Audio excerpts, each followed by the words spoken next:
ஒரு கலியுகத்தில் இப்படியும் ஒரு பெண்மணி வாழ முடியுமா என்று எனக்குள்ளேயே அங்கலாய்த்துக் கொண்டு எனக்குள்ளேயே சிலாகித்துக் கொண்ட ஒரு தருணமாக நான் இதை பார்க்கின்றேன்.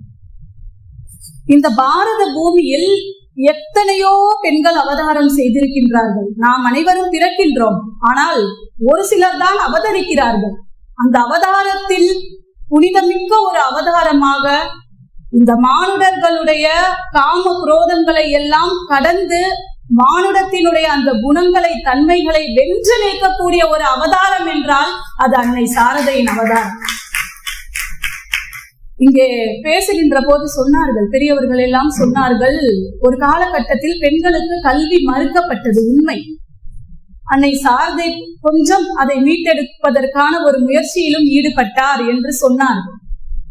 நம்முடைய பாரத தேசத்தில் வெகு காலங்களுக்கு முன்னதாக வேத காலம் தொடங்கி நம்முடைய தமிழ் வழியில் பார்த்தோம் என்றால் சங்க காலம் தொடங்கி அதீதமான படித்திருக்கக்கூடிய பெண்கள் இருந்திருக்கின்றார்கள்.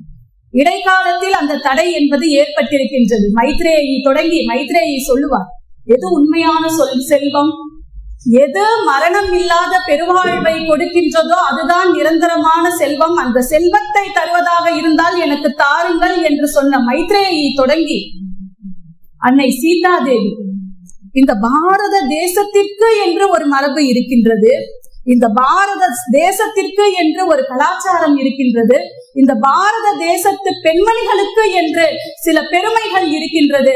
அந்த பெருமையையும் அந்த கலாச்சாரத்தையும் அத்துணை மரபுகளையும் நிலைநிறுத்தக்கூடிய ஒற்றை பெண்மணி கலியுகத்தில் அவதாரம் செய்தார் என்றால் அவள் நிச்சயமாக எங்கள் அன்னை சாரதா தேவியாகத்தான் இருக்க முடியும்.